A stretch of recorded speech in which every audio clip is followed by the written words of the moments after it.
This podcast is a proud member of the UUOP network.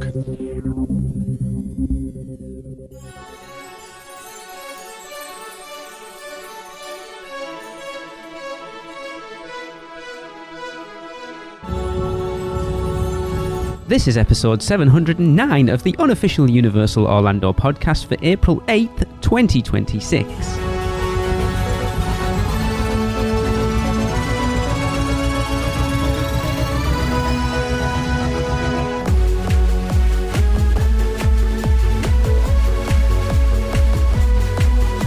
Hey everyone, welcome to the show. I am your host Lee for this week, our anniversary episode, and I am here with Tracy. Hello! And Tracy, yes. So celebrating our anniversary, our 15th anniversary episode with Michelle currently having technical issues and Chris is at the doctor's with the baby. Yes. No, it's ironic. There's just the two of us here celebrating the anniversary of the podcast, yet we didn't actually celebrate our last anniversary, well, any of our anniversaries properly. Our own anniversaries. No. Anyway, Michelle will be popping in. She just needs to let her laptop charge a little bit. She's having slight issues. But yes, 15 years of the podcast. Yeah. I suppose it's kind of... It's gone fast. It's kind of... your fault. Fortuitous that it is just the two of us to start this episode. Do you know what? Actually, yeah, because back how we began. Just the two of us. So, wait, yeah. crack out that Guitar Hero mic. Crazy, isn't it? It's crazy how far we've come. I mean... we have a whole network now, and I mean to plug it. Yeah, we've just added another podcast to the network, so there's now us. Let's go in order. So there's us, Theme Park Duo, Nikki and Gabe were the first ones to come on board. They were already existing. Then Rush of Fear started with Kenneth, Maddie, and Michelle, our Halloween Horror Nights podcast. Then Taste of Universal came along with you and Kelly and Shelby and Kayla. Yeah. Then Portkey Passport. It's been a real growth over the last year or so. Yeah, Portkey Passport with the guys over there. Then obviously the announcement of the Universal Park coming to the UK. So we started the unofficial Universal Great Britain podcast with Guy and Dawn. Then Kenneth and Kyle with Big Dumb Stuff came along. Then Trisha and Melinda from Theme Park Road. That's what they're called, from Portkey Passport split off and still part of that, but then also set up on their own with Theme Park Throwdown. And then the most recent one is that we've added a vlog to the network. It's really exciting. You've heard them on the show before if you've been listening for long enough, adding Ben and Aubrey in from the Fudge Factor, which, So they're awesome guys. Please give them loads of love because we adore them. Go and check out all of them, because if you're Universal fans or theme park fans, everybody brings something unique to the table. They have a really nice, I don't know how to say it. I mean, obviously the husband and wife, they've got a great dynamic. They fit our vision for the network because they're no nonsense, but they're fun. And the way that they present themselves in the vlog, it's just like all of us, it's just like hanging out with friends. So what I'm saying is it's just easy, accessible. It's just... when I had Ben and Aubrey on the podcast, the one thing I said that I loved about their vlogs was it's very natural. It's just them. They're just who they are. And having hung out with them a couple of times, they are just Ben and Aubrey. What you see is what you get. Yeah, Same I love them. You know, everybody in the network is that's what I'm awesome. saying, and that's what we're fostering with this. There's no egos, there's nothing like that. It's just... I don't know, speak for yourself, I may have one. Well, we all know that. Anyway, we're just blabbing on, trying to give Michelle a chance to get in, but she's not here. So we'll crack on for now, but it's time to tackle some more. We got so many in when I asked for these. From the Producers Club, the Universal Orlando Unpopular Opinions or Hot Takes. The plan was this to be the first one that all four of us have been on. Look at how we're going. Well, yeah, here we are. So I'm a picking number a number between 1 and 16. Okay, I will go with 12. So this is from Armand Thompson. Oh, okay, that's a name we know. Who posted the Producers Club last week because he found himself on the... whatever the Epic Universe documentary is, he was watching it and he saw himself on there. It was awesome. So anyway, he said, I honestly had to think about this one for a little bit, but my Universal hot takes. He said, number 1, the removal of walk-around characters. I'm sure I'm not the only one who thinks this, but it feels as though they are taking away walk-around characters faster than they are replacing them. For example, I truly miss Labby the Cabbie. Yes. Which I've just seen last week or the week before. His cab's just turned up in Sting Alley. Interesting. But yeah, he misses him greeting us in the mornings on our way into USF. Same can be said for the citizens of Port of Entry. I got to see his character at Passholder Nights last year, and it was an emotional one because I finally truly got to say my goodbyes after they took him away so unexpectedly. It was great because he remembered me, and that just made our goodbyes that much sweeter. Mm-hmm. So I don't know whether that's a hot take as much, because we've been lamenting it a lot on the podcast. And you named some really, what I would say are vital characters as well there, that really they're the ones that breathe life into the park. It was always that thing as well that you put characters at the front of the park as speed bumps of people entering the park. You don't get that anymore. No, but not just that. With the town folk of Port of Entry, they were setting the scene for the rest of the park. They were kind of showing you what to expect, theatrics and immersion. And you don't get that now. And it's a shame because I love Port of Entry. A few of you may know that. I mean, I'm not going to say that it doesn't really take anything away from it, but... No, it does. If you've never experienced it, you wouldn't know any different. No. But having them there, you didn't realise how much life they injected into that place until they were there and you were interacting. And we've had some great interactions in there. The cynic in me says they did it on purpose to make Epic look better than it is. Because Epic has...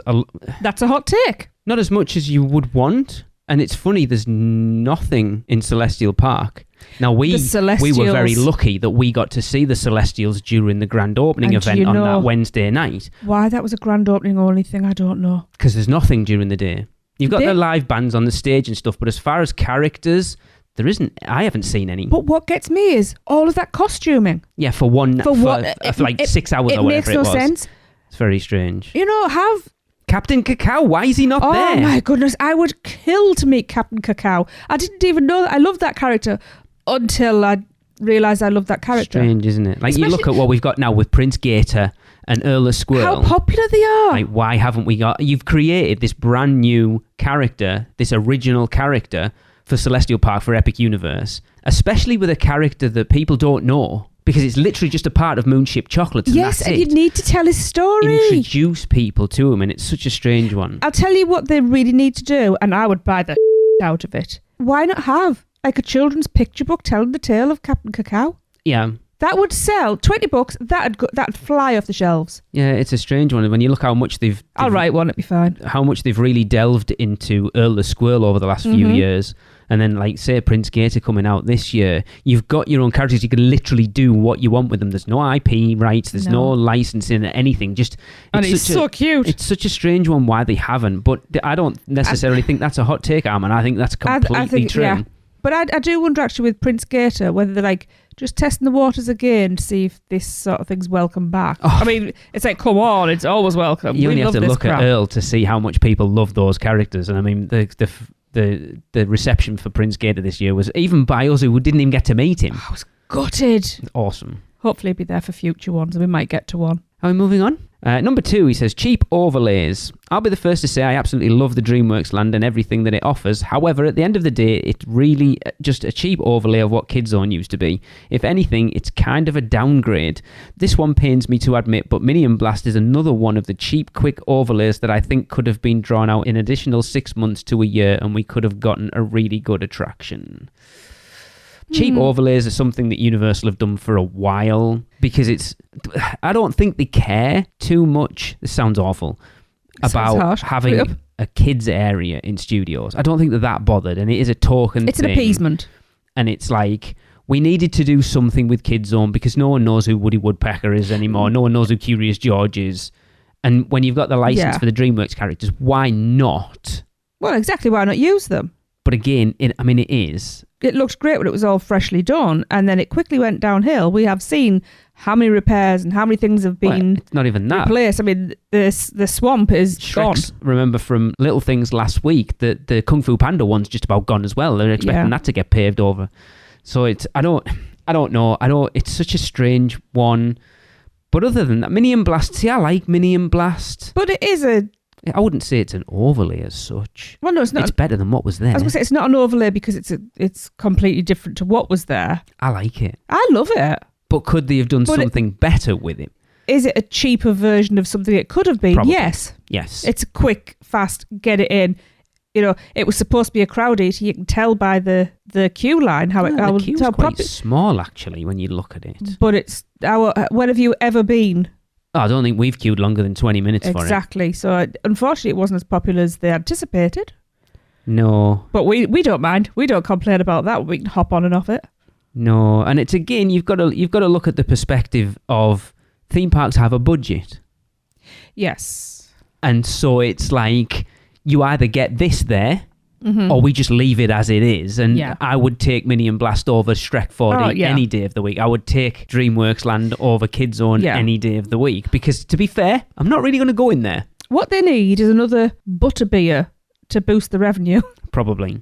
Yeah. Or raise the capacity of Epic and do that. But no, thank you. It's perfect. Well, I won't say perfect, but it's good as it is. I don't think raising capacity over there is right yet. Next. Michelle's still not here. What are you doing, woman? Number 3, the fact that you never actually save Kate on a Skull Island. So this one honestly just makes me laugh, but I'm sure I'm not the only one. You hear her on the radio at the being end. Torn to pieces? No, she's alive because she's like, I made it out or something like that. Chris always brings this one up. She said, I'm not the only one that realises that not only does Kate get taken twice in 2 different scenes, that's what she said. Way. Neither of them show any explanation of how she got out of it. When the big claws take her and you move into the final scene, Kate should have been cooked at that point, lol. And then all of a sudden she comes back at the end. Yeah. It's a big plot hole, isn't it? It's not a plot hole. Well, it is, because, the size of that claw. It just happens off screen. She's a badass. She's such a badass, she gets caught twice. Yeah, but she gets out of it. Useless you wouldn't. Bugger. How do you know? I don't know whether that's a hot take, but yeah, it is it's a strange one that it's like... That's a puzzler. No, I like that one. It's a little bit like Fast and Furious at the end, where it's like, it just kind of ends, which this one doesn't, but kind of does. It's like, big, and then, crap, how do we get to the end? Oh, well, here's Kong, and while you're looking at that, we'll go, hey, kid, how are you doing? Oh, I'm good, thanks. Cheers. We know it's a crappy ride. I love... actually... It is a crappy ride. It's like Fast and Furious. It's not crappy. When you look at what it is, it's basically just like didn't we work out it's a hexagon? The track goes around, there's like... Didn't we work out it was not, 6 or 8 scenes, and we worked out with the footprint. No, there's like 4 scenes. You go through the gates, and there's the bats, then there's the scene on your left there when the Bloodaxe first come in. Then you go into the 360 tunnel. Yeah. That's just one bit that you stood still for ages, and then you move out of that into another one. Oh, there's 2... is there 2 there's 2 tunnels? Because you have the first one with the T-Rexes and stuff. And then you have the one where she's... pins the grips that's not a 360, that's just a screen on your right hand side. Then you go through into another one, I think, and then you come out into Kong, and that's it. So you're basically going around. That's where we got the 2, because you've got your loading and unloading dock. At the least, it's a pentagon. It's such a really which good just use shows of it's space, great. It's great use of the footprint, but Fast and Furious is basically the same kind of thing. Yeah, but really badly executed. Terribly executed. Because it doesn't have that grandeur of the entrance and stuff that Kong has. Yeah. And these are essentially, I know they've got they used to have the 3D, and you've got that great Kong at the end. But again, they are quick, cheap rides. I wouldn't necessarily say Kong's a quick, cheap thing. It's a quick thing to put in, is what I'm saying. It's small. It's basically a carousel. What you've got to consider with that, though, unlike Fast and Furious, where they were putting it into an already existing building, there was nothing there for Kong. They built that from the ground up. I know. I'm just saying, in the grand scheme of things, when you look at other rides, it's basically a plug and play. Oh, yeah. That's what I'm kind of saying. It's like Minion Blast. It's quick to put in and get up and running. I'm never going to... it took a while to build, I know that. But so the difference between Kong and Minion Blast is Minion Blast was replacing something else. Kong is adding capacity to that park because it didn't replace it. So you could put the worst ride in history in the park, but it's even if 20 people a day ride it, it's taking people guests. Out of exactly. So I'm never going to complain about that. But no, I see what you mean. I just wish that we could have the outdoor portion a bit more often. We haven't ridden it. Did we? It went outdoor last time we rode it. I don't even remember. And his final one, number 4, I guess I don't think this is a hot take. I think a lot of people agree with this. He said, no cover into the parks at Epic. I can deal with a lack of shade inside the parks. Ah, interesting. No, this is a different one. I can deal with a lack of shade inside the parks because there's not much they can do. However, on my most recent trip to Epic, I got soaked trying to get into the park. It started raining as soon as I left my car, and not just a rain, but absolute downpour. By the time I made it to the security cover, I was fully drenched. Not the way I wanted to start my day at Epic. Then leaving in the afternoon around 3 o'clock, as Chris would say, it was like being on the surface of the sun, walking back to my car. I really don't care about the moving walkways, but to not have that long walkway covered is bonkers to me. That's interesting. I've never considered that. Because it's not the sun that he's specifically... I mean, obviously... obviously, a polytunnel's not going to be a good idea because heat. They're not going to do it, right? Because no, they're not. It's all about theming. And if you start to put any sort of covering over that entrance way, walking up to Epic from like the bus loop, for example, it's going to look... You're not getting... I get it. So you're not going to get it. No. But I understand. I hadn't considered that because that can be quite a trek, actually, depending on where you parked. And I don't even know where the parking lot is, to be fair, because we've never been anywhere near it. So where we cross over from the hotel, that one time we stayed at the hotel, and we crossed into the bus loop. We cross over. This is great listening, isn't it? When I'm showing Lee. I don't remember that walk in on the morning. We walk in a straight line forwards, across the road, and then straight over, and we're into the park. To your right is the bus loop. It's kind of behind you, but yeah. And I think the car park is then the other side of that. It's crazy, isn't it? I think we've never been in the parking lot, and yet we've been to 7 times. Well, we did cross over the road 3 of those days. But then we did talk a lot about when they were first building it, that not having a multi-story car park and just having a flat out in the sun was an interesting thing. But then think about the Magic Kingdom's the same, Hollywood Studios is the same, Epcot's the same, Animal Kingdom's the same. So it's not against the norm. I think we're just so used to Universal Orlando because they have less space being covered. So it was easy to build that multi-story and have it covered over because it makes more because it's a bridge over everything else. You would put a cover over it. They had limited footprint, so they needed to maximise guest space. Whereas I guess here with Epic, it's the first time they've been able to do what Disney did because there's nothing around. Yeah. They can just spread out.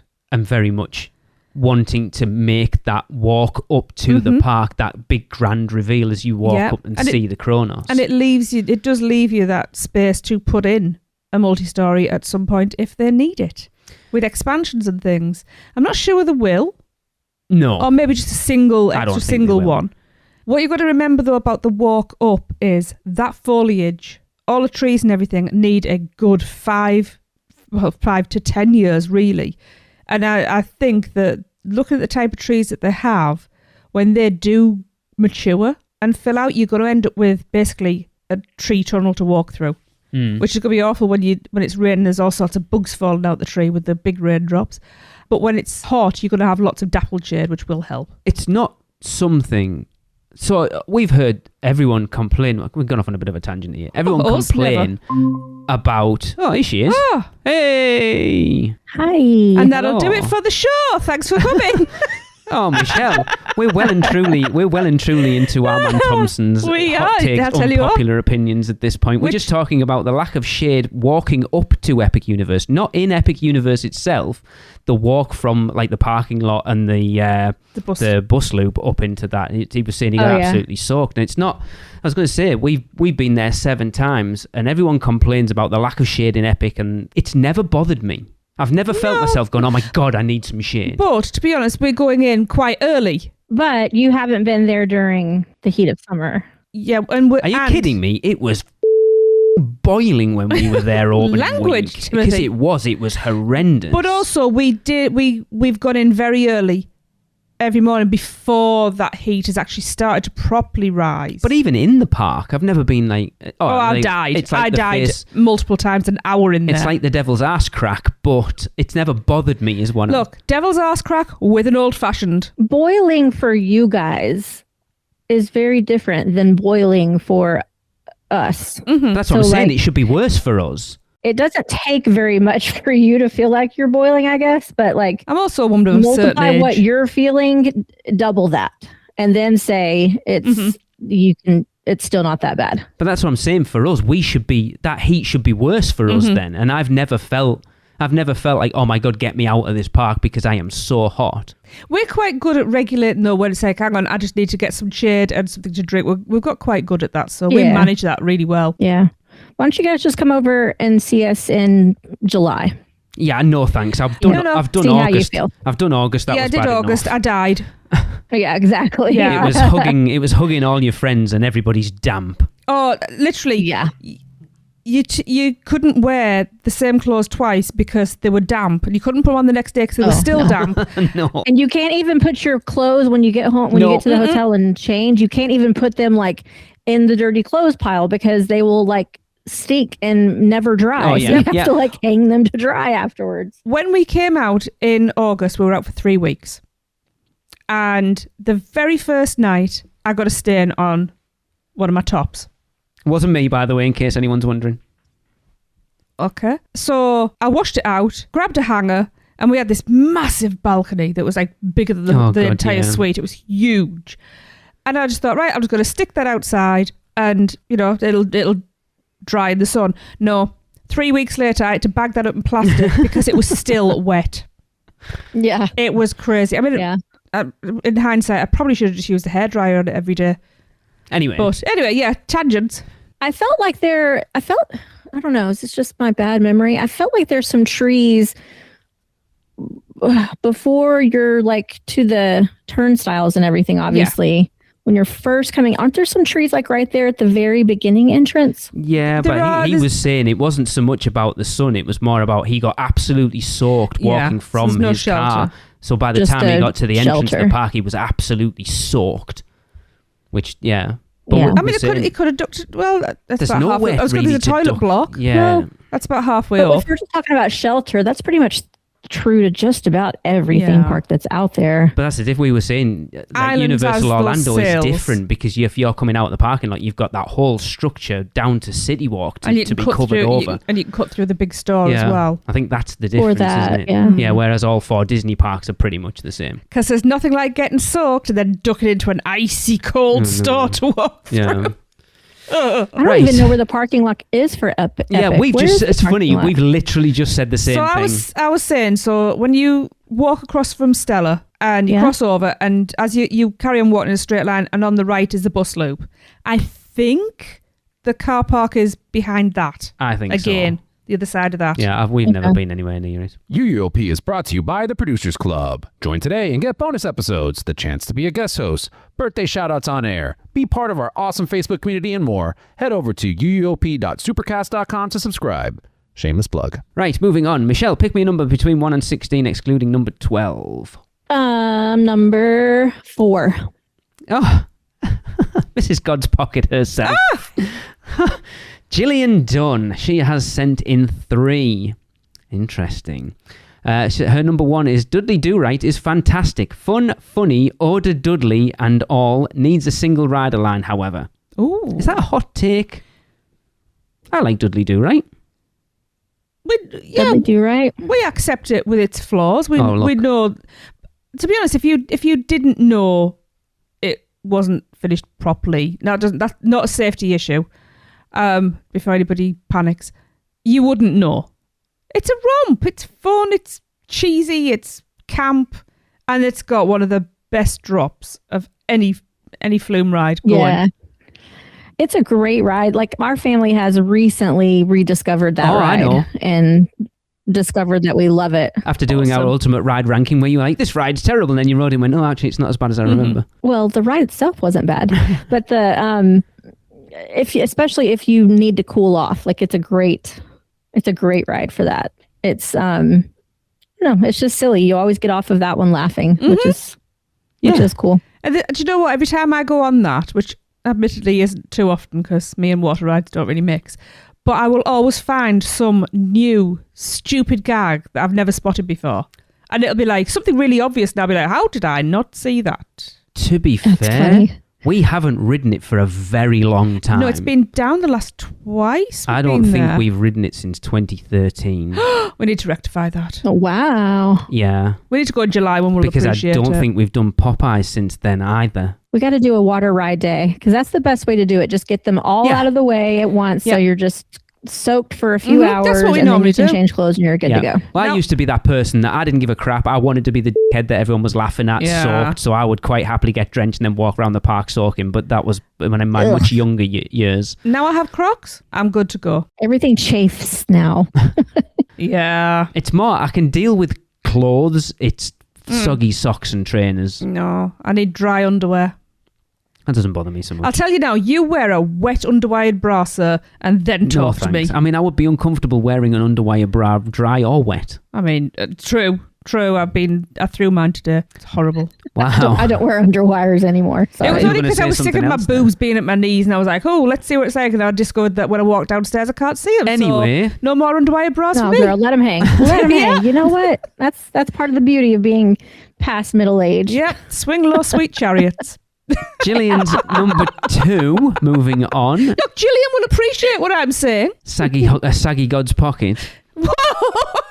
I mean, she does deal with boobs for a living, so she probably would be okay with it. So number 2, she said Antojitos is just okay. I agree. The last it used to be oh my God, I love this. And then the last time I went, I came out going, I'm not in a hurry to go. I think we made bad choices with the food. We were also seated in a terrible place as well. Right next to where all the cutlery and crockery was, and it was just noisy and horrible and smells. Nicole should have been there. She'd have set us in a decent place. And I was advised for the wrong meal, and it just wasn't all that. I mean, it's a loud, there's no way around that one. It's going to be a loud restaurant unless you're sitting outside.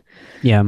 We did have a meal outside when we were there. I don't remember, within the last couple of years, and that was nice. But yeah, if you're up for a party and like a band and some live music, that's kind of a cool place to go. Which we have the food, I think, has also gone downhill. That's it. And let's face it, that's what you go to a restaurant for, is the food. I mean, the best meal we had there was 2015, and there was about 13 of us. So we had, it was more about the big hanging out with friends, where the food was good back then. I agree. But the atmosphere has gone. But when we went with Lorne and Kieran and Pippa, that was really nice, even though they were asleep because had just arrived. And but we were trying to talk with friends, and like you said, we couldn't hear a bloody thing. It's like Bob Marley's with Hope and Danny last time. Loved we couldn't it in hear there, a bloody but thing. It's not a place to go and talk. Yeah, I agree with that one. Yeah. And her final one. Oh. She said, churros suck. Always hard as rocks. Do you know what? I've stopped buying them, so I'm with you, Gillian, because I know what fresh churros are like, and they are not fresh churros. Yeah. It's hit or miss. If you happen to be able to grab one as soon as they like restock one of the little cabinets, they're great. Otherwise, I agree. And to be honest, even they're not fresh either, because they've been transported over. You want one where you're burning your hands on the oil that's coming off them. So the last decent churro I had at Universal, sorry guys, this is going to come with a slight humble brag, was during our VIP tour for the opening of Epic Universe last year, when we were in that sound stage, and I got one of the blue. They did the the ones they did for Velocicoaster, Michelle, with like the blue. You didn't get me one. You were double fisting bloody whatever it was you were drinking. Evaporating alcohol is terrible. Big complaint. She was fisting what? She was double fisting some punch from the corner. What was funny though was you were only allowed one drink at a time, and I was like, it was Chris's fault, not that Chris. Different Chris. Yeah, different Chris. I was like, we're about to leave. I better go and drink this one and come back. And he went, you need one for your friend as well, do you? I can see your friend over there. Okay. And handed me 2 like brimmed cups. And just give me a big grin. And I walked over to our group. Is that with Mary? Yeah. Yeah, walked over to our group, and she was like, what's going on here? And Chris, one of the guys in our group, was like, I like that. I can't let the lady drink alone. And off he went to get 2 as well. Churros used to be such a theme park staple. Yes. Like for us, we don't get them over here. It was always the thing I got, and now you struggle. You struggle to find anywhere that does them in the parks now. I think the last place I found one was over by Watamotta in Toon Lagoon, and we'd been hunting for them for ages. Yeah, I don't disagree with that. To be fair, yeah. Thank you, Gillian. Yeah. I wish to go to Scotland.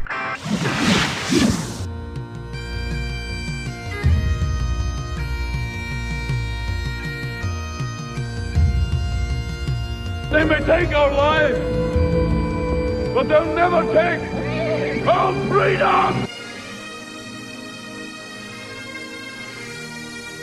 Where can our vacation wizards take you? Just tap the port key at portkeyvacations.com and let the magic begin. Tracy. Yes. You're not picking a number?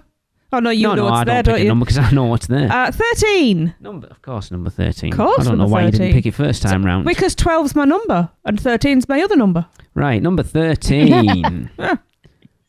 Oh, buckle in, people. Oh. This is the one I have been waiting for. Oh. Taylor Filarowski. Oh, bring it on, Taylor. Oh. So she says, hey everyone, I can't wait for this episode, hoping some of mine will be good. She's got a lot, by the way. When you say a lot, how many's a lot?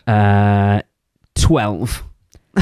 Wow. So, number one, she's even put them into sections. So the first one is rides and attractions. Number one, Kong is the worst ride on property. I hate having to crane my neck to the side on a ride, and it is bumpy and uncomfortable. At least Fast and Furious is silly and funny. That is a hot take. That's a very hot take. That's two hot takes. What, the Fast and Furious It is was silly one and funny? thing to bash Kong, but then to make it better than Fast and Furious. No, to make Fast and Furious better Those are than two it, yeah. separate discussions. I like Kong a lot. I think it lost a lot when it went 2D. But it's Me not. too. I could name you at least 3 rides that are worse than it. I can name a lot that are worse than Kong. Yeah. Simpsons, Fast and Furious. Okay, so Kong, I'm not a big fan of it now that they took away the 3D because I hate that I can see all of the stuff we're not meant to see. Mm-hmm. Yes. So clearly. I hate that. It takes me out of, I can't suspend my disbelief so well. Yeah. So I do like it, the older version better. Agreed. However, it's still a really like ingenious ride. Like it's trackless. That's super cool. The way that the vehicles interact with like the dinosaurs and Kong jumping across us. And I mean, that's very, it's very cool. And the freaking, let's not talk about the animatronic at the end. Holy shit. Yeah, I mean, that's one hell of an animatronic. Yeah. Like as a finale of a ride. Yeah. Yeah. And the queue is arguably one of the best queues I at agree. Universal. We don't often do the queue. If we're lucky enough to have Express, we're bypassing it. But if we go on to Kong, it's usually almost a walk-on, so we don't get to see a lot of the queue. No. But we have, obviously. It's true. Yeah. However, it's never hot in the queue. No. I'm completely covered in the queue. You know, it's if we're expressing, then it's a pretty quick to the ride. Yeah. But if you're not expressing, then it's got some phenomenal stuff to see along the way. It's just a really cool kind of creepy environment to be in. I think that, Taylor, that is very much a hot take because I don't think Kong is anywhere near the worst ride on property. No. There are many. Definitely not under Fast and Furious. Yeah. You see, I know that Lee agrees with me here, and probably you do as well, Michelle, that Fast and Furious is an experience of two halves. Once you get into the pre-show, that's the best bit. Give me the pre-show, let me leave. Don't need the rest of it. Yeah. Yep. You know, just give me a Fast and Furious show. Yep. Do you know what? I would love that. I'll tell you what, I'll raise your Fast and Furious show and I'll give you a Fast and Furious coaster. How's that? Yeah, but we're going to get those funnies and this. Yeah, I don't know. I'm not sure about that. But Simpsons.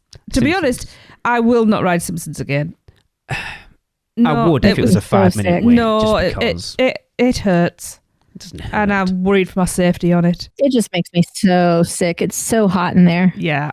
So right, number 2, Stormforce Acceleratron Be careful. is legitimately one of my favourite rides on Okay, property. I love you Top again. 5. It's okay. We're okay. Yeah, it's fine. I love spinning rides, and this is the best spinning ride I have ever been on. Okay, well, Taylor, I'm telling you this now.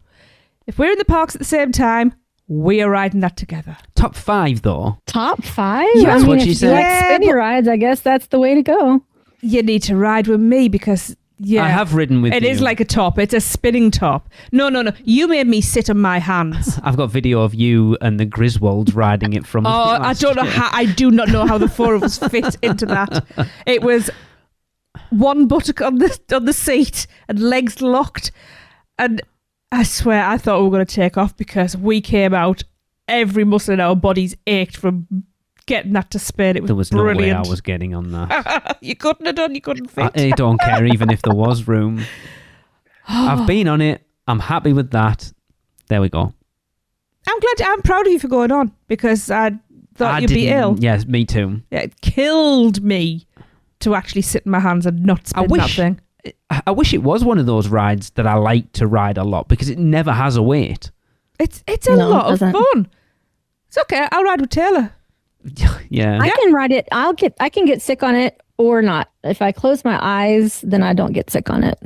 It's strange, isn't it? What, like Michelle, you say The Simpsons makes you really sick. Like Simpsons doesn't bother me at all. But yeah, Forbidden Journey, which we're going to talk about in a minute, I cannot keep my eyes open for those screens. It kills me. That was why. It started getting me a little. That was 50%, if not 60% of the reason I was ill coming off Hagrid's that first time we rode it with you and Robin, Michelle. It wasn't Hagrid's. It maybe was a little bit of, like, obviously we'd been up since like 3 a.m. that morning, our time, and not really eating properly. But it was Forbidden. That was Forbidden Journey that killed me. Like I got off that feeling queasy. Yeah. You know me, I never get sick on rides, and that makes me feel a little unsettled for about 30 seconds afterwards. That's a lot. Yeah, it needs to be. It needs an overhaul. Like it really does. It didn't used to make me nauseous really much either. At all, even before it had the fans in it. But the longer time passes and the screens aren't updated, it gets worse and worse for me. Yeah. It is. I do like that they installed those fans. That's really helpful for me and my type of motion sickness. It could be an age thing as well, to be fair. For all of us, it could be an age thing. Like that we're getting older and our bodies just don't. I've got better. It's like Spider-Man and Transformers don't mess with me like that. I don't think they're as dynamic in the movement as something like Forbidden Journey is, though. Minions doesn't mess with me. Because you don't There's a ride that's worse than Kong. Yeah, definitely. You know what, the actual show part of The Simpsons, like the pre-show and the show that you're actually watching, are really funny. They are. It's just a shame that you have to see them 3 times. Like how much it digs at Disney and SeaWorld. It's really funny, but I can't keep my eyes open. No. Moving on, at number 3, if they retheme River Adventure to Jurassic World, I will riot. See, I think this is a hot take for some people. For me, I wouldn't. I actually kind of want it to. By the sounds of it, from talking to Seth, that's not what we're getting. If it was done properly, yes. If it was half-assed, no. But I understand because that has been that. How long has that been in the past? Since it opened. So that's like E.T. then? For Ireland. Most of the stuff in Ireland's been there since it opened, to be fair. I forget we're in Islands. It's That's okay. True. I'm fine either way with that one. Yeah. I don't mind what it is right now. It's fun regardless. And the way that animatronics are, it's like you said, it's nostalgic. With it's the wonky akin neck. to E.T. I particularly like the Stegosaurus who is chewing and his teeth are lifting up and like the whole mouth thing, the rub of the teeth. Oh my goodness, I laugh every time at that. I don't have the same nostalgia for Jurassic Park that a lot of people do. I know, because you're which is why it wouldn't bother me if they changed it over Jurassic World. Yeah. And I think we complain a lot about parks feeling modern, and I think if you wanted to, I mean, Jurassic Park's a weird amalgamation right now anyway with the Blue Meet and Greet and Velocicoaster. Yeah. You've got that mix and match. I would say just scrap Jurassic Park and make it all Jurassic. If you want to go hot take, just get rid of Jurassic Park and make it Jurassic World. I'd be quite happy with that. Actually. Yeah, me too.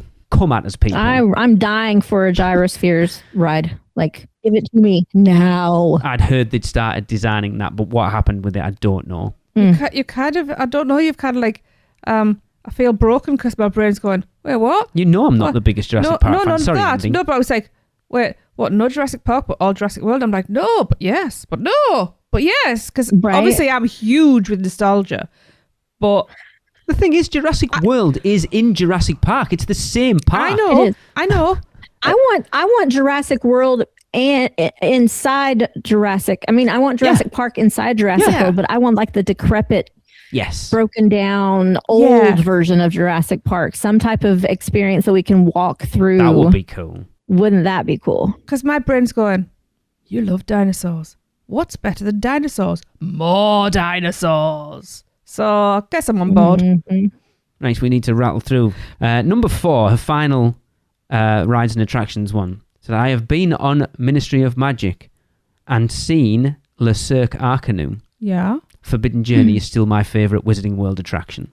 Which is funny after what we've just been saying about it. I like Forbidden Journey. I would like it more if it didn't make me sick. Mm-hmm. Because I do still like it. Out of all of them, she's saying that's her favorite one? So better than Hagrid's, better than Flight of the Hippogriff. Everybody's entitled to their opinion. Even if it's wrong. So hang on. Run that by me again. Forbidden Journey is a favourite Wizarding World attraction. Out of all of them. We need to do an episode of ranking those, like ranking the Potter attractions. I think that could be a good episode, actually. Hagrid's is the best, sorry. I obviously I respect everybody's preferences, and it's absolutely all right to be wrong. No, I'm kidding. There's nothing wrong with liking what you like. Personally, no, that is not my number 1 or my number 2 or my number 3. We rarely What's your number 1? What's my number 1? Potter attraction. Potter attraction. Well, I think Gringotts. I like Gringotts. I love Gringotts. Yeah, but you have it's issue glasses. with the glasses, It's glasses. don't you? Yeah. That's the problem for me. It's the glasses. Probably Hagrid's, very closely followed by Le Cirque. Because I love that show. Sister Wife. See? What was the first one, sorry? Yeah. I zoned out. Hagrid's. And I would ride that thing backwards. What I would like to see, and it will never happen, but obviously the next iteration, like the evolution of the Forbidden Journey technology is Monsters Unchained.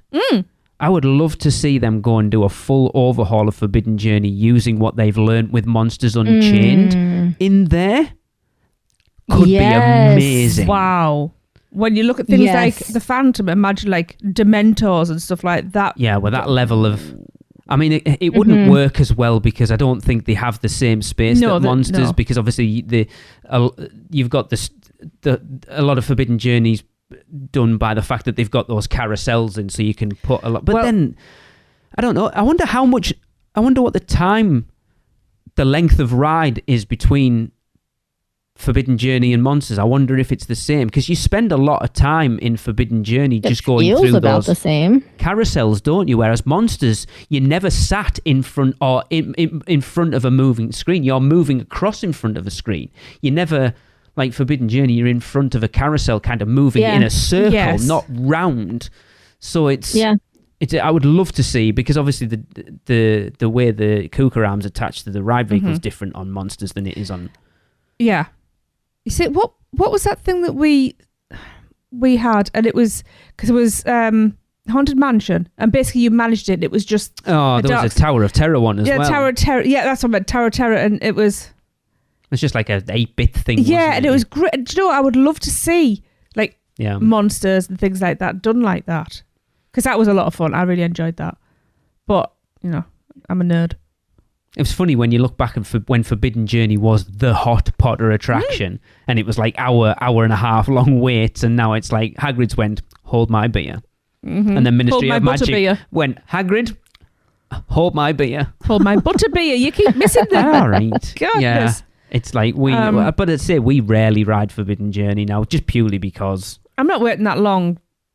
I mean, it's still a gorgeous queue. Oh, yeah, it's a phenomenal attraction.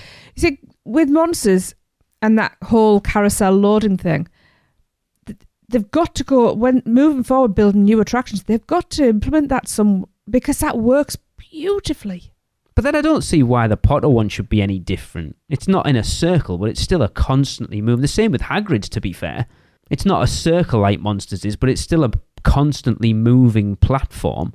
Hang on. That doesn't really explain why you spend so much time stood still in the Forbidden Journey queue. Huh. Yeah, that's true. Yeah, that's weird. I think with the level of Potter attractions in 3 of those parks, that is a hot take. The Forbidden Journey's a favourite. That is a hot take.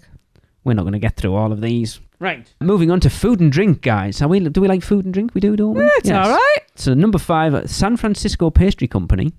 Uh-huh. Is severely underrated. Basically as good as Today Cafe, but less crowded and in a better location in the park. Only downside is no indoor seating. I completely disagree. Have we been? I have.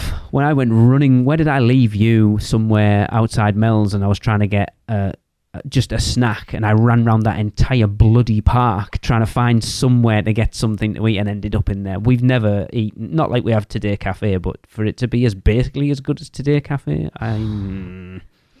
I can't agree or disagree, having never eaten there, but I mean, that's a big claim. Cause I you know what? I haven't eaten there since, God, which year was HHN first Stranger Things year? That was the last time that I ate there because they had the L's Eggo waffle during HHN. 2018, 2017 or 2018. Where is it? San Francisco. No, where is it? It is on the side of Lombard's. It's kind of I know. Yeah, I know. Near Richter's. They've got the candy company on one side and the pastry company on the other. Oh, was it Tyler Pugh watching? Oh my God, I've just seen number 7, sorry. Wow, was it Tyler Pugh? Yes, that's where he got his sandwich from. That did look amazing, I must admit. Okay then, what we need to do then is we need to try it and do a comparison. A Today Cafe off. Because that's my favourite place on property, quite honestly. So one of us goes and gets a sandwich from there, one goes and gets a sandwich from there, we meet in the middle and we try them both and compare. Don't know when this is going to happen, but we'll see. No, at some point. I'm always down for eating more sandwiches. Oh, always. Michelle, you're not a sandwich girl, are you? Not really. I mean, I don't hate them or anything, but it's just not usually my go-to. So FYI, just to backtrack a minute, both rides, Forbidden Journey and Monsters Unchained, from what I can see, is they're each a 4-minute ride. Interesting. Okay. 4 minutes is shocking, isn't it? Monsters, it feels really long. It's the best 4 minutes you've ever had. Number 6, Thunder Falls Terrace. Is my favourite quick service restaurant in the parks. And also severely underrated. Rice and beans and corn on the cob for a light meal, all under $10. I hope still. Plus, you can sit by a river adventure, which is nice. Yeah, that's a pretty solid clue. Yeah, I don't mind that one. It's not my favourite quick service, but it is really good. It's something we've discovered the last couple. Yeah, we had a really good meal there last time, didn't we? Then there's so much more on that menu that I still want to try. And like theming wise, the ambience wise, it's really nice. Didn't I get like a... Yeah, and it's never really that busy in there. No, it's not. Did you get what, sorry? What drink did I get in there that's only I can't remember. It was really good. Yeah. There's some kind of pomegranate slush. That was it. It was. That was it. Yes, it was phenomenal. You're right. No, I like the food in there. Yeah, we can accept that one. Yeah. Are we ready, guys? Number 7. The mac and cheese cones from Isle of Burke are not good. Horribly overpriced. Bland mac and cheese. Greasy bread. Yuck. Taylor, please hand in your Producers Club card at the door and get the out. Because I 100% disagree. I think they are arguably the best value on PB&J property. One is, at Epic at least. In my opinion, PB&J is like phenomenal. So as a Brit, we do like the greasy bread. I don't think it's greasy. It's coated with garlic butter and then sprinkled on. Yeah. Now I am. I have to agree with her that the mac and cheese is bland. We're from the South. Mac and cheese is our jam. I'm used to it having a lot more cheesy. I don't know the word. Flavor. Cheesy goodiness flavoring to it instead of like that fake cheesy bland flavor. So I agree with that part, but it's still good. I love them. It's like, I'm never going to disagree. Mac and cheese could always be more cheese. Always be more cheese. I mean, like what is one of my... mac and cheese on toast. It's on crumpets. What's it called? Michelle, what's it called? You think I would know... not fixation for the food. That's like I've eaten potato waffles at nearly every meal for the last 2 years because that's my food. My safe food. Fixation, your safe food, yeah. That kind of thing. Mac and cheese is one of those. And it's more than comfort food. No, she kind of finds something that she likes and then eats it to death. And then one day I'll just go, no. You know. I definitely need to get that certificate stamped. Yes, the original with the goldfish crackers, it's all right. It's all right. The PB&J is absolute boss. Yeah, it was good. I wasn't keen on the. Well, they've got rid it was of that it was the chicken one chimichurri. now as well, I'm not a so, yeah. chimichurri fan, as No. it turns out. It was too strong for me. But I will say, price-wise, But the filling. they are very filling. And there's such a great theme park food as well, because you can just grab it Portable. and walk around and eat. And I think they're great. I think that's... But each to their own. I've told you, I don't care till you're done. The thing that sucks about it is it's got the same problem that the crepe stand does, is that they've become so popular that it's almost impossible to get it unless you don't mind waiting for 45 minutes in a line in the sun. Should have been there when they were free. Yeah. The line was even longer. Number 8. Fishy Green Ale is the best Wizarding World specialty drink. I don't know if I've had it. I have. It's interesting. Grace broke her neck to buy me one after we used to bitch about it on the podcast all the time, and I like it. It's not the best one. What does it taste like? Fishy. It's very cinnamony. Green. It's very cinnamony. It's like a Fishy, cold... nasty. It's not fishy. It's cinnamon. It's like a cold cinnamony thing. It's weird. It's hard to explain. Is that what's minty as well? Kind of. I liked it. I was surprised by It's it. weird. Like It shouldn't work, but it does. I couldn't drink a whole one. No, but a whole cup of it is a bit too much. I'm afraid I'm far too much of an alcoholic when it comes to those places. I mean, it doesn't exist anymore, so I can't argue pumpkin juice. So, I mean, no, that was the best. yeah, Like, 'cause I'd take we a don't hot count. We don't count the crap that they pass for pumpkin juice. I would take a hot No. butterbeer over Fishy Green. I would say Fishy Green Ale is in my top 5 wizarding specialty drinks. Oh, wow. I can't think. What have we got? 3 The types of butterbeer. lemonade one, what's that called? Yeah, Yeah, the tongue-tying lemon squash. That's quite nice. Otter's fizzy orange juice. I didn't like that. That's good. There's like a pear cider.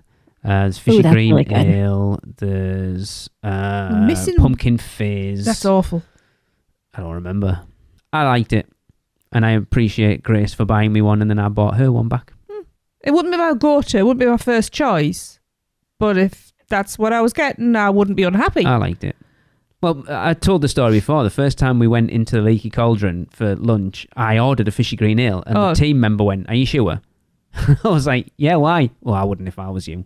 Like, why not? It's disgusting. Shouldn't I do was like, that. "All right, then I won't." And I didn't get it. And ever since that episode, Grace was like, "How dare you? If we're ever in the parks together, I am buying you a Fishy Green Ale, sir." I'll tell you what they should do is a small flight of all That the would drinks. be awesome, actually. You know. Yeah. That would be cool. Yeah, and people would buy it. Yeah. Just like a 2-shot.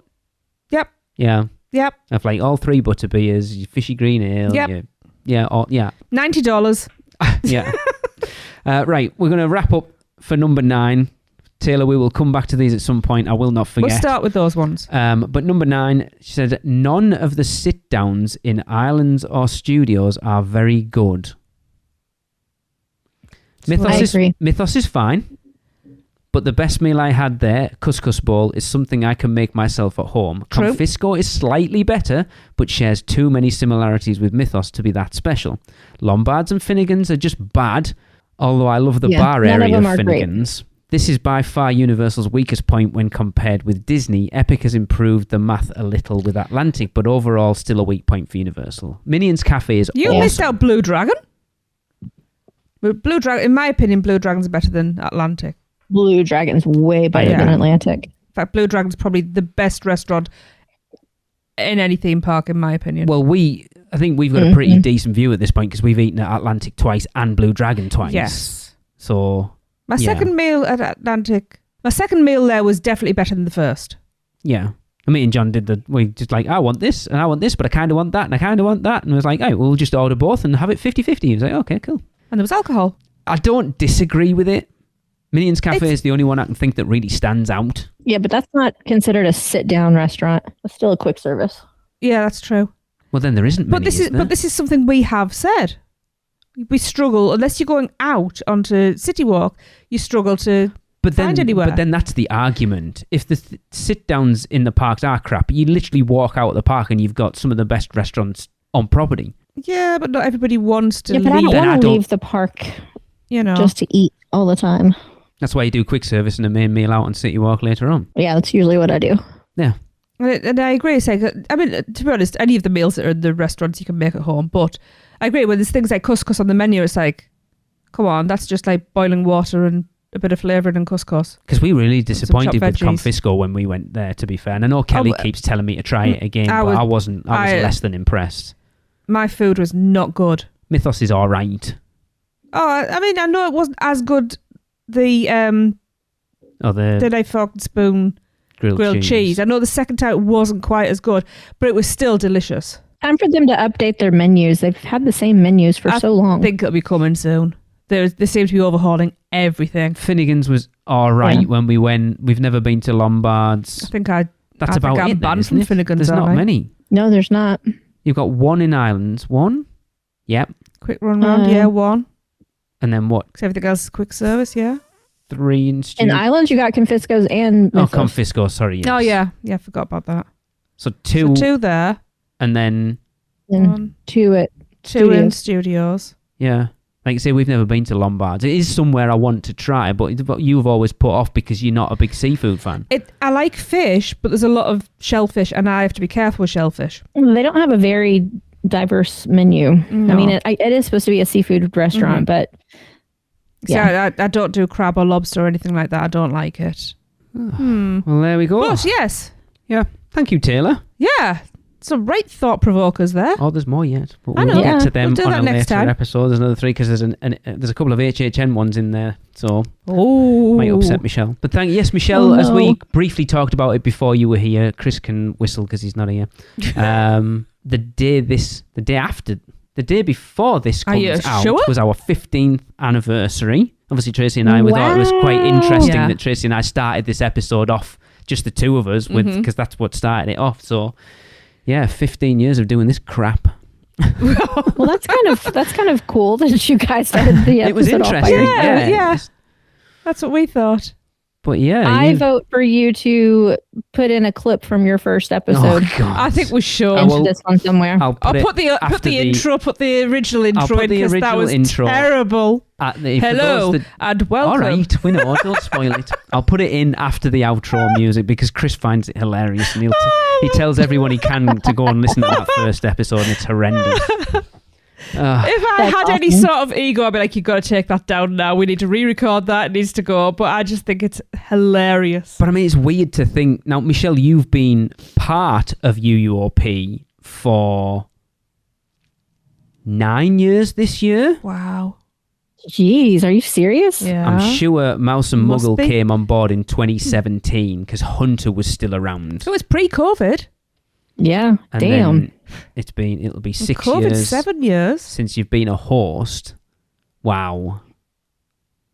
Yeah, time flies. I still like you, Lee. I can't believe it. You do. She doesn't really, everyone. She's just saying it because she has to. But she loves me. I don't care. I know I'm divisive. I love my Tracy. Oh, good, because I love my Michelle. Anyway, that is going to wrap up another podcast. Thank you, Gillian and Arman and Taylor. We will get to the rest of yours at some point. Thanks for everyone else. We've still got loads. Oh, yeah, we're loving these. But that's going to wrap up this podcast. Don't forget, we still want you to try the 3 cones at Epic Universes. Even though Taylor doesn't like them. I don't care. And record yourself rating each one. I do care. Out of 5, and send those recordings to us at podcast@uuopodcast.com, and we will see you next week for another news show. See ya. That's the end of another Stella episode of UUOP.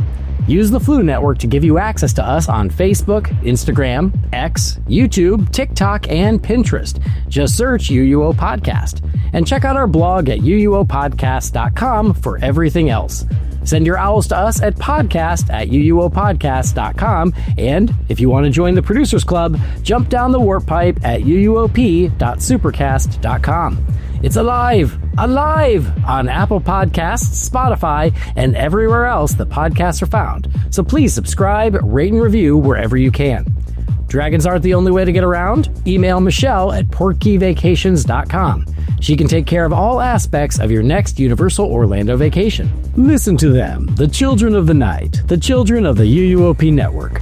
Rush of Fear Halloween Horror Nights podcast, the theme park duo for all your West Coast news and info. The Taste of Universal, Universal Orlando Food Podcast, Port Key Passport, an adult-centric Disney podcast, the unofficial Universal Great Britain podcast, and Big Dumb Stuff, our comedy, pop culture, and themed entertainment podcast. Make sure to subscribe and come back next week, because in the end, it turns out all we needed was a little more of this. This podcast is a proud member of the UUOP network.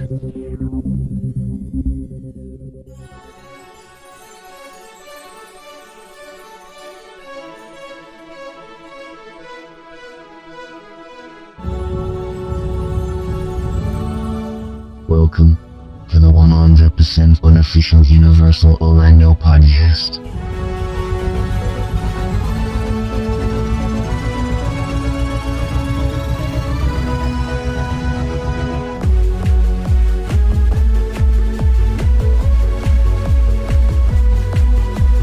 Hello and welcome to the first episode of the 100% unofficial Universal Orlando podcast. I'm your host, Lee. With me, as always, is my good lady wife, Tracy. Hi, Tracy. Hello. This is just our first episode to introduce the podcast and let you know what ideas we've got for the show. So, without further ado, let's take it away.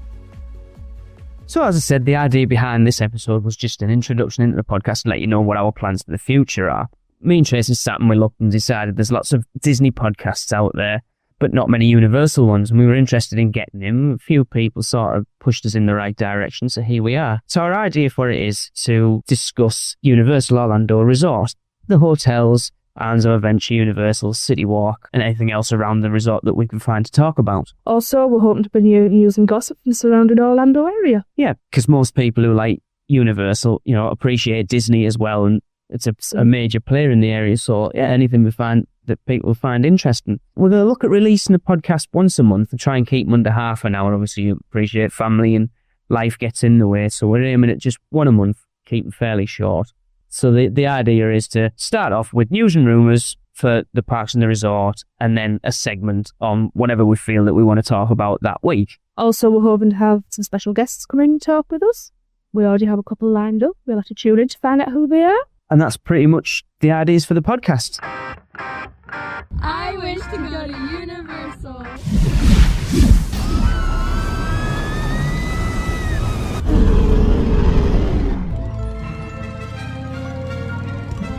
Right, off you go. We'll beat to the edge of the Forbidden Forest. Where can our vacation wizards take you? Just tap the port key at portkeyvacations.com and let the magic begin. So what we thought we'd finish off with, just give you an ideas of what sort of things we like. So a quick fire rapid question between the two of us. Tracy, favourite ride in Islands of Adventure? Islands of Adventure would be Spider-Man. Any particular reason? I just like it. It's fun. It's colourful. There's Spider-Man, obviously. It's a sit-down. It's cool in both senses of the term. I'll agree. Spider-Man's my favourite without a doubt. The first time I rode Spider-Man, it absolutely blew me away.